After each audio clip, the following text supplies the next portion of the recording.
ಸಮಾಚಾರ ನ್ಯೂಸ್ಗೆ ಸ್ವಾಗತ. ನಾನು ಮಂಜುಳಾ ಕೊಂಡರಾಜನಹಳ್ಳಿ, ಕೋಲಾರ. ನಾನು ಮಾಡಿರುವ ಸಮಾಜಮುಖಿ ಕೆಲಸಗಳನ್ನು ಗಮನಿಸಿ ಮಹರ್ಷಿ ವಾಲ್ಮೀಕಿ ನಾಯಕರ ಮಹಾವೇದಿಕೆಯು ಚಿಕ್ಕಬಳ್ಳಾಪುರ ಜಿಲ್ಲಾಧ್ಯಕ್ಷರಾಗಿ ಆಯ್ಕೆ ಮಾಡಿದ್ದಾರೆ ಎಂದು ಮಹರ್ಷಿ ವಾಲ್ಮೀಕಿ ನಾಯಕರ ಮಹಾವೇದಿಕೆಯು ಚಿಕ್ಕಬಳ್ಳಾಪುರ ಜಿಲ್ಲೆಯ ನೂತನ ಅಧ್ಯಕ್ಷರಾದ ಡಿಆರ್ ನಾರಾಯಣಸ್ವಾಮಿ ತಿಳಿಸಿದರು.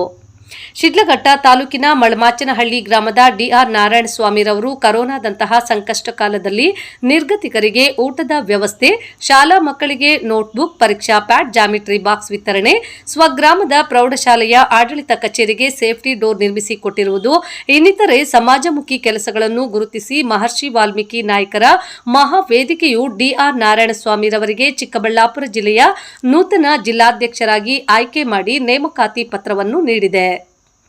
ಸಂಘದ ಚಿಕ್ಕಬಳ್ಳಾಪುರ ಜಿಲ್ಲೆಯು ನೂತನ ಜಿಲ್ಲಾಧ್ಯಕ್ಷರಾದ ಡಿಆರ್ ನಾರಾಯಣಸ್ವಾಮಿರವರು ಮಾತನಾಡಿ, ನಾನು ಮಾಡಿದ ಸಮಾಜಮುಖಿ ಸೇವೆಗಳನ್ನು ಗಮನಿಸಿದ ಮಹರ್ಷಿ ವಾಲ್ಮೀಕಿ ನಾಯಕರ ಮಹಾವೇದಿಕೆಯ ಸಂಸ್ಥಾಪಕ ಅಧ್ಯಕ್ಷರಾದ ಎಚ್ ಚಂದ್ರಪ್ಪ, ವಕೀಲರು ಹಾಗೂ ರಾಜ್ಯಾಧ್ಯಕ್ಷರಾದ ರಾಜಣ್ಣ ಲಕ್ಷ್ಮೀಸಾಗರ, ರಾಜ್ಯ ಪ್ರಧಾನ ಕಾರ್ಯದರ್ಶಿಗಳಾದ ರಾಮಸಾಗರ ಮಂಜು, ರಾಜ್ಯ ಕಾರ್ಯದರ್ಶಿಗಳಾದ ಕೋಲಾರ ವೆಂಕಟೇಶ್ ರವರು ನನಗೆ ಚಿಕ್ಕಬಳ್ಳಾಪುರ ಜಿಲ್ಲೆಯ ಜಿಲ್ಲಾಧ್ಯಕ್ಷರಾಗಿ ಆಯ್ಕೆ ಮಾಡಿದ್ದಾರೆ.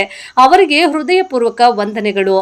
ವಾಲ್ಮೀಕಿ ಜನಾಂಗದ ಏಳಿಗೆಗೆ ಸೇವೆ ಮಾಡಲು ನಾನು ಸದಾ ಸಿದ್ಧನಿದ್ದು, ಜನಾಂಗದ ಯುವಕರನ್ನು ಒಗ್ಗೂಡಿಸಿ ನಮ್ಮ ಸಂಘಟನೆ ಮತ್ತಷ್ಟು ಬಲಪಡಿಸಿ ಕಾರ್ಯನಿರ್ವಹಿಸಲು ಸಿದ್ಧನಿದ್ದೇನೆ ಎಂದು ತಿಳಿಸಿದರು.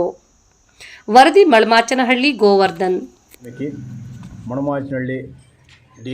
ಮಳಮಾಚನಹಳ್ಳಿ ಡಿಆರ್ ನಾರಾಯಣಸ್ವಾಮಿ ಆದ ನಾನು ಶಿಡ್ಲಘಟ್ಟ ತಾಲೂಕಿನಲ್ಲಿ ಮಾಡಿರುವ ಸಮಾಜ ಸೇವೆಯನ್ನು ಮೆಚ್ಚಿ ವಾಲ್ಮೀಕಿ ಜನಾಂಗದ ನಮ್ಮ ರಾಜ್ಯಾಧ್ಯಕ್ಷರಾದ ಲಕ್ಷ್ಮೀಸಾಗರ್ ರಾಜಣ್ಣನವರು ಮತ್ತು ಕೋಲಾರ ವೆಂಕಟೇಶಣ್ಣನವರು ನನ್ನನ್ನು ಮೆಚ್ಚಿ ನನಗೆ ಚಿಕ್ಕಬಳ್ಳಾಪುರ ಜಿಲ್ಲೆಯ ಜಿಲ್ಲಾಧ್ಯಕ್ಷರನ್ನಾಗಿ ಆಯ್ಕೆ ಮಾಡಿದ್ದಾರೆ. ನಾನು ಸದಾ ನಮ್ಮ ವಾಲ್ಮೀಕಿರ ಜನಾಂಗದವರ ಸೇವೆ ಮಾಡಲು ಸದಾ ಸಿದ್ಧನಾಗಿರುತ್ತೇನೆ ಮತ್ತು ನಮ್ಮ ಸಂಘಟನೆಯನ್ನು ಬಲಪಡಿಸಲು ನಾನು ಸದಾ ಸಿದ್ಧನಾಗಿ ಕ್ರಮಬದ್ಧವಾಗಿ ನಾನು ಕಾರ್ಯವನ್ನು ನಿರ್ವಹಿಸುತ್ತೇನೆ ಎಂದು ಹೇಳುತ್ತಿದ್ದೇನೆ.